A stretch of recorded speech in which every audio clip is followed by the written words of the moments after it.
ओशो का जीवन जितना रहस्यमयी था, उतनी ही उनकी मौत भी। उनकी मृत्यु को 28 साल पूरे हो चुके हैं। साल 1990 में आज ही के दिन वो दुनिया छोड़ गए थे। 11 दिसंबर 1931 को मध्य प्रदेश के कुचवाड़ा में उनका जन्म हुआ था। जन्म के वक्त उनका नाम चंद्रमोहन जैन था। बचपन से ही उन्हें दर्शन में रुचि पैदा हो गई। ऐसा उन्होंने अपनी किताब ग्लिप्सेंस ऑफ माई गोल्डन चाइल्डहुड में लिखा है। उन्होंने अपनी पढ़ाई जबलपुर में पूरी की और बाद में वो जबलपुर यूनिवर्सिटी में लेक्चर के तौर पर काम करने लगे। उन्होंने अलग अलग धर्म और विचारधारा पर देश भर में प्रवचन देना शुरू किया। प्रवचन के साथ ध्यान शिविर भी आयोजित करना शुरू कर दिया। शुरुआती दौर में उन्हें आचार्य रजनीश के तौर पर जाना जाता था।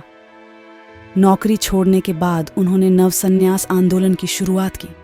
इसके बाद उन्होंने खुद को ओशो कहना शुरू कर दिया। साल 1931 से 1985 के बीच वो अमेरिका चले गए।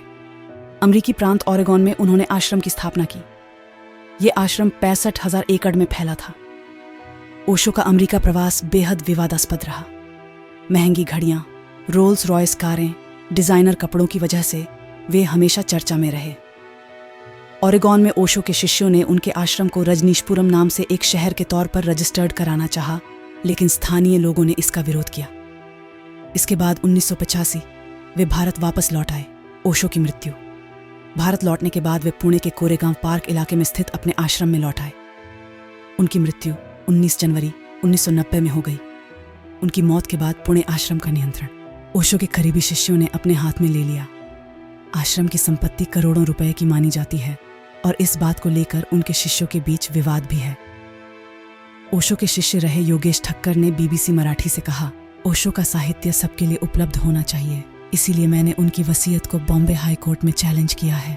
ओशो का डेथ सर्टिफिकेट जारी करने वाले डॉक्टर गोकुल गोकानी लंबे समय तक उनकी मौत के कारणों पर खामोश रहे, लेकिन बाद में उन्होंने अपनी चुप्पी तोड़ते हुए कहा कि मृत्यु प्रमाण पत्र पर उनसे गलत जानकारी देकर दस्तखत लिए गए। अब डॉक्टर गोकुल गोकानी ने योगेश ठक्कर के केस में अपनी तरफ से शपथ पत्र दाखिल किया है। उनका कहना है कि ओशो की मौत के सालों बाद भी कई सवालों के जवाब नहीं मिल रहे थे और मौत के कारणों को लेकर रहस्य बरकरार है। मौत के दिन क्या हुआ? ओशो की मौत पर हु किल्ड ओशो टाइटल से किताब लिखने वाले अभय वैद्य का कहते हैं, 19 जनवरी 1990 को ओशो आश्रम से डॉक्टर गोकुल गोकानी को फोन आया। उनको कहा गया कि आपका लेटर हेड और इमरजेंसी किट लेकर आएं। डॉक्टर गोकुल गोकानी ने अपने हलफनामे में लिखा है, वहां मैं करीब 2 बजे पहुंचा। उनके शिष्यों ने बताया कि ओशो देह त्याग कर रहे हैं, आप उन्हें बचा लीजिए। लेकिन मुझे उनके पास जाने नहीं दिया गया। कई घंटों तक आश्रम में टहलते रहने के बाद मुझे उनकी मौत की जानकारी दी गई और कहा गया कि डेथ सर्टिफिकेट जारी कर दें।